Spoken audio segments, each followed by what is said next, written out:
미스스한 이야기. 오늘은 경찰의 추적을 피하기 위해 스스로 코를 깨매고 입술을 자른 성형 살인마 이치하시 타츠야에 대한 이야기입니다. 2007년 3월 25일 일본 치바현의 후나바시시 경찰서에 한 외국인 여성이 실종 신고를 합니다. 함께 살고 있는 룸메이트 친구가 집에 돌아오지 않는다는 내용이었죠. 실종된 사람은 린제이엔 호커라는 이름을 가진 22살 영국인 여성으로 2006년 10월에 영국에서 일본으로 건너와 실종 전까지 어학원에서 영어 교사로 근무 중이었습니다. 경찰은 다음 날인 3월 26일 호커의 집을 찾아가 수색하다가 이치하시 타츠야라는 남자의 전화번호와 메일 주소가 적힌 그림 하나를 발견하죠. 그림 속 인물은 다름 아닌 호커였습니다. 경찰은 호커의 실종과 이치하시 타츠야가 관련되어 있을지도 모른다는 생각에 저녁 9시 40분 무렵 이치하시 타츠야를 찾아가죠. 이치하시는 태연하게 아파트 공용 복도에서 경찰들을 응대하는 듯 했으나 경찰이 집 안으로 들어가려 하는 순간 다급히 비상 계단을 통해 도주해버립니다. 경찰들이 도주를 막기 위해 미리 비상계단 등에도 경찰을 배치해 놓은 상태였지만 결국 이치하시를 놓치고 말았죠. 경찰은 이치하시의 아파트를 수색하다가 발코니에 놓인 욕조에서 충격적인 광경을 목격합니다. 모래로 가득 채워진 욕조에 다름 아닌 호커의 시신이 묻혀 있었거든요. 이치하시의 방에 있는 쓰레기 봉투에서는 이치하시의 DNA와 일치하는 책이 들어간 필기구 또한 발견되었습니다. 호커가 성폭행을 당한 후 살해당했을 가능성을 보여주는 증거물이었죠. 경찰은 이치하시를 가장 유력한 용의자로 지목하며 수사를 진행하였고 당시 환율로 1억 6천만원 상당의 현상금을 걸어 이치하시를 공개 수배하였습니다. 하지만 어째서인지 이치하시는 사건 발생 후 2년 반이 지나도록 붙잡히지 않았죠. 호커의 부모가 수차례 일본에 방문하여 일본 방송에도 출연하는 등 여러 방면으로 호커의 사건을 알리고 범인을 찾기 위해 애쓴 덕분에 이치하시의 얼굴이 일본 전역은 물론 전 세계적으로 알려지게 되었는데도 말입니다. 눈치채셨겠지만 이치하시가 2년 7개월간의 도피 생활에 성공할 수 있었던 건 다름 아닌 성형수술 덕분입니다. 수차례 얼굴을 바꿨기 때문에 사람들의 눈을 피해 신분을 숨기고 살아갈 수 있었던 것이죠. 전국에 수배령이 내려진 가운데 이치하시는 어떻게 성형수술을 할 수 있었던 걸까요? 우선 사건을 처음부터 살펴보도록 하죠. 끔찍한 살인을 저지른 범죄자들이 의뢰 그렇듯 이치하시 타츠야도 불우한 가정 환경 속에서 자라났을 것 같지만 이치하시는 부모님이 둘 다 의사인 유복한 가정에서 태어났으며 별다른 굴곡 없이 평탄한 삶을 살아왔습니다. 다만 어린 시절의 이야기이고 성인이 된 후 이치하시는 조금은 우울한 삶을 살고 있었죠. 2005년에 치바대학 원예 학과를 졸업하였으나 이후로 일을 하지 않고 부모님으로부터 매달 12만엔 정도의 용돈을 받으며 부모 소유의 아파트에서 홀로 생활했죠. 당시 해외 대학원에 진학하기 위해 영어 공부를 했지만 시험에는 떨어지고 말았습니다. 자신의 이상과 현실이 다른 괴리감 때문에 우울할 수는 있었지만 그렇게 안 좋은 환경은 아니었죠. 부모님의 지원으로 일도 안 하고 살 수 있으니까요. 범행 당시 이치하시의 나이는 28세였으며 1년 정도 사귄 일본인 여자친구도 있었습니다. 히키코모리도 아니었다는 말이죠. 특이점으로는 이치하시가 체력에 집착하는 면이 있었다는 겁니다. 경찰 조사에 따르면 이치하시는 정기적으로 체육관에 다니는 것은 물론 하루에 자전거로 25km를 달릴 정도로 운동을 열심히 하였죠. 이치하시와 피해자 호코는 원래부터 알던 사이는 아니었습니다. 이치하시는 호코가 근무 중인 어학원의 학생도 아니었죠. 호코의 룸메이트인 캐나다 여성의 증언에 따르면 사건 발생 5일 전인 2007년 3월 20일 호코는 직장에서 퇴근 후 전철을 타고 집에 가는 길에 이치하시를 처음 만난 것으로 확인됩니다. 이치하시는 호코에게 자신이 호코가 가르치는 수업의 학생인 것처럼 말하며 접근하였고 이런저런 말을 하다가 호코의 집 앞까지 쫓아간 뒤 물 한 잔만 달라고 요청하였죠. 그렇게 호코의 집 안까지 들어간 이치하시는 호코에게 그림을 그려주며 그림에 자신의 이름과 전화번호, 이메일 주소를 남겼습니다. 그 후 두 사람은 몇 차례 메일을 주고받게 되었고 호코는 1회에 3,500엔을 받는 대가로 이치하시에게 영어회화 개인 레슨을 해주기로 하죠. 사건 전날인 24일 이치하시는 여자친구와 만남을 가졌습니다. 여자친구의 집에서 자고 가도 되냐는 질문에 이치하시는 피곤해서 힘들다는 말로 거절하고 저녁을 같이 먹는 것은 괜찮다며 드라이브를 하며 데이트를 즐겼죠. 그리고 다음 날인 25일 이치하시와 호코의 영어회화 레슨 첫날이자 사건이 벌어지는 날이 밝게 됩니다. 호코와 이치하시는 3월 25일 오전 9시에 한 카페에서 만남을 가졌고 이 모습은 당시 카페의 CCTV에 고스란히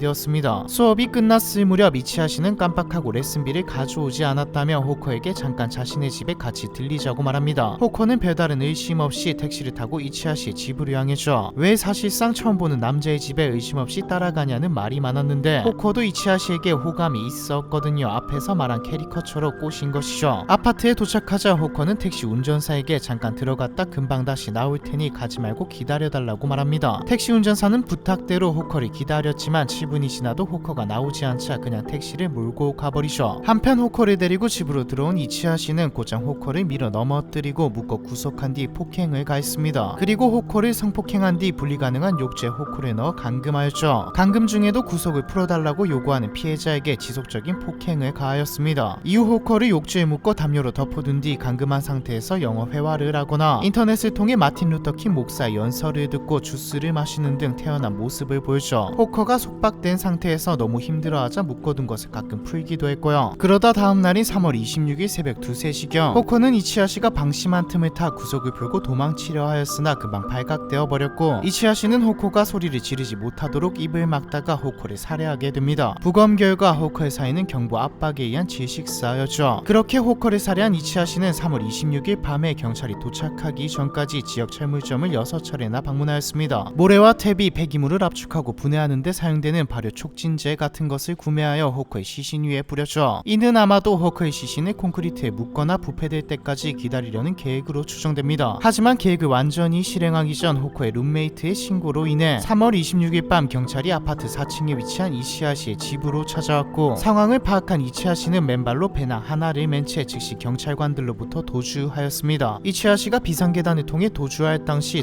경찰관들 중 누구도 무전기를 가지고 있지 않았기 때문에 4층에 있는 경찰관들은 지상에 있는 경찰관들에게 이치하씨가 도망간다는 말을 전하지 못했죠. 또한 앞서 말했듯 정기적으로 운동을 하며 하루에 자전거로 25km를 달릴 만큼 체력이 좋았기 때문에 붙잡기란 쉽지 않은 일이었습니다. 추후에 이치하씨가 출간한 도피생활 수기에 따르면 현장을 빠져나온 이치하씨가 향한 곳은 다름 아닌 한 병원의 화장실이었습니다. 고작 5만엔 정도의 돈을 들고 도주했던 이치하씨는 경찰에게 잡히지 않기 위해 얼굴을 바꿔야 한다고 생각했죠. 하지만 병원에서 성형을 하는 것은 불가능했습니다. 오늘 성형 수술을 받고 싶다고 말해도 바로 해주는 것도 아니고 그 사이에 경찰이 수배라도 내리면 잡히는 건 순식간이었으니까요. 이치하씨가 선택한 성형 방법은 셀프였습니다. 편의점에서 구입한 재봉 도구를 사용하여 스스로 코를 꿰매고 묶는 셀프 성형 수술을 감행했죠. 사건 다음 날부터는 이치하씨의 도주가 일본 전역에 알려졌고, 얼마 안가 현상금이 걸리며 공개 수배가 내려졌습니다. 처음에 이치하씨는 도쿄를 돌아다니다가 무작정 북쪽으로 향했습니다. 돈을 아끼기 위해 무임 승차를 하며 사이타마, 이바라키, 군마현 등으로 이동했죠. 때로는 이동 수단을 사용하지 않고 걸어서 움직일 때도 많았습니다. 하지만 계속 이런 식으로 살 수는 없었죠. 도피 생활을 지속하려면 돈을 벌어야 했습니다. 하지만 한 번의 셀프 성형으로는 얼굴을 완전히 바꾸기란 어려웠죠. 이치하씨는 또 한 번 얼굴의 인상을 바꾸기 위해 셀프 성형 수술을 감행했습니다. 이번에는 공중 화장실에서 두꺼운 밑입술을 잘라서 더 얇게 만들었죠. 그 후 흉터를 가리기 위해 수술용 마스크를 여러 겹 겹쳐서 착용했지만 당시는 많은 일본인들이 꽃가루 때문에 마스크를 착용하는 봄이었기 때문에 그다지 눈에 띄는 모습은 아니었습니다. 또한 이치하씨는 최대한 CCTV를 피해 움직이며 다른 사람과 시선이 부딪히지 않기 위해 노력했고, 가족이나 친구, 여자친구에게도 일절 연락하지 않았죠. 얼마 안가 경찰은 이치하씨 체포에 1000만엔의 현상금을 걸었는데, 이치하씨는 어느 날 경찰서 앞을 지나가다가 자신의 사진이 걸린 수배 포스터를 발견하였습니다. 이때 이치하씨는 자신의 얼굴에서 왼쪽 뺨에 위치한 점이 유독 눈에 띈다는 걸 알게 되고 그 점마저도 셀프로 도려내버리죠. 사건 발생 후 3개월 뒤 이치하씨는 아열대 섬인 오키나와로 향합니다. 오키나와에 도착한 이치하씨는 무인도에 가까운 섬인 오아 섬으로 향해 완전히 잠적하기로 하죠. 이미 지명수배가 되고 있는 상황에서는 자수를 해도 감형이 되지 않는다는 것을 고려했을 때 무인도에서의 생활이 안전하다고 판단한 것이었습니다. 오아 섬에 도착한 이치하씨는 버려진 콘크리트 건물에서 텐트를 치고 생활했습니다. 처음에는 섬에 들어오기 전 외부에서 사온 식량으로 버텼지만 식량이 다 떨어지자 자급자족 생활을 시작해야만 했죠. 이치하씨는 낚시를 하여 물고기, 게 등의 해산물을 잡아먹은 것은 물론 서바이벌 책에서 본 방법을 그대로 적용하여 독사를 잡아먹기도 했습니다. 이렇게 약 3개월 동안 무인도 생활을 지속했던 이치하씨는 탈수 증상과 배고픔에 시달리다 결국 무인도 생활을 마치고 오사카에서 지내기로 마음먹습니다. 섬에서 나와 오사카에 도착한 이치하씨는 니시나리구의 직업 안내소에서 기숙사를 제공하는 건설 현장 일자리를 찾죠. 이름과 나이, 출신지, 혈액형 등을 적당히 가짜로 써낸 이치하씨는 일당 1만엔을 받으며 일을 시작했습니다. 이치하씨는 가능한 한 사람들과의 교제를 피했고, 다같이 식사를 해야 할 때는 왼손잡이이지만 일부러 오른손을 사용하며 철저히 자신을 숨겼습니다. 밤낮 없이 일하며 이치하씨는 3개월 동안 80만엔의 수입을 벌어들이죠. 하지만 여전히 수배의 공포에서 벗어날 수는 없었습니다. 얼마 안가 직장 동료가 TV에서 영국인 여성을 살해한 용의자를 수배하는 프로그램을 봤다고 말하자 이치하씨는 같은 곳에서 장기적으로 응거하는 것은 역시나 위험하다는 것을 깨닫죠. 다시 한번 얼굴을 바꿔야겠다고 생각한 이치하씨는 이번에는 성형외과에서 제대로 성형 수술을 받으러 갑니다. 당시 일본의 성형외과에는 신분증 없이도 수술을 받을 수 있는 곳이